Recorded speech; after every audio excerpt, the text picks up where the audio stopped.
and welcome back to Kim Reads as we continue with Sleeping Beauty and Other Story, The Brave Little Princess. Once upon a time, there were 3 princesses who were all young and beautiful, but the youngest, although she was not fairer than the other 2, was the most lovable of them all.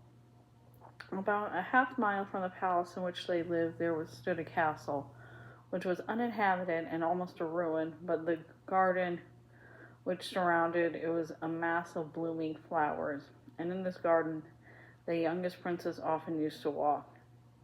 One day when she was pacing to and fro under the lime trees, a black crow hopped out of a rose bush in front of her. The poor bird was all torn and bleeding, which made the kind little princess quite upset. When the crow saw this, it turned to her and said, "I am not really a crow, but an enchanted prince who has been doomed to spend his youth in misery. If you only liked, princess, you could save me, but you would have to say goodbye to all your own people and come and be my constant companion in this ruined castle."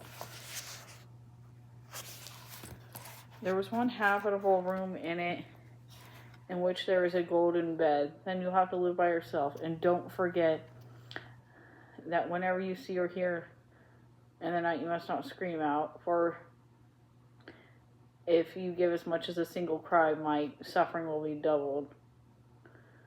The good-natured princess at once left her home and her family and hurried to the ruined castle and took possession of the room with the golden bed.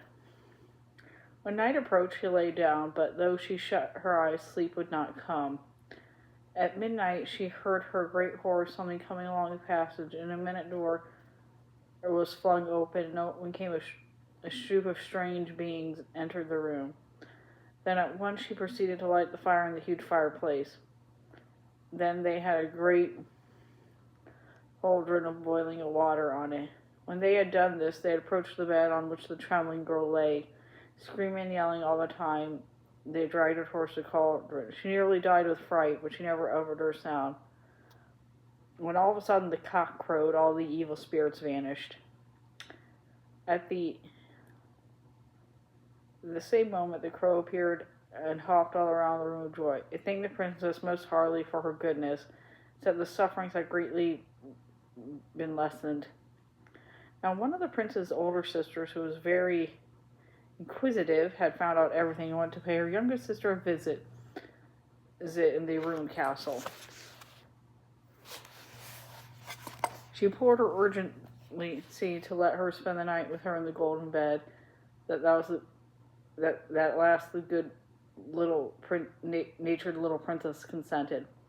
But at midnight, when the odd folk appeared, the elder sister screamed with terror, and from this time on, the youngest princess insisted on keeping watch alone. So she lived in solitude in the daytime. At night she would have been frightened, but had she not been so brave. But every day the crow came and thanked her for her endurance and assured her that the sufferings were far less than they had been. So as 2 years passed away, when one day the crow came to the princess and said, "In another year I shall be free from the spell I am under at present, because then the 7 years will be over." 7 years as a crow, wow. But before I can resume my natural form and take possession of the belongings of my forefathers, you must go out in the world as a maid-servant." The young princess consented at once, and for a whole year she served as a maid. But in spite of her youth and beauty, she was often badly mistreated and suffered many things. One evening, when she was spinning flax and worked her little hands weary, she heard a rustle beside her and a cry of joy. Then she saw a handsome youth standing beside her, who knelt down at her feet and kissed her little weary hands. "I am the prince," he said, "who in your goodness, when I was wondering about the shape of the crow, free from the most awful moments. Come now to my castle with me, and let us live there happily together." At first the princess was afraid. Such terrible sights she had seen at the palace. For the prince's sake, besides, it was such a ruin, how could they possibly live in just one room with its narrow golden bed? But the princess insisted gently, and the princess, who loved him so much, at last consented. So they went to the castle where they both endured so much. But when they reached it, it was difficult to believe that at the same time, for it had all been rebuilt and done up again. And there they lived for 100 years of joy and happiness. And that's the end of that story. See you later.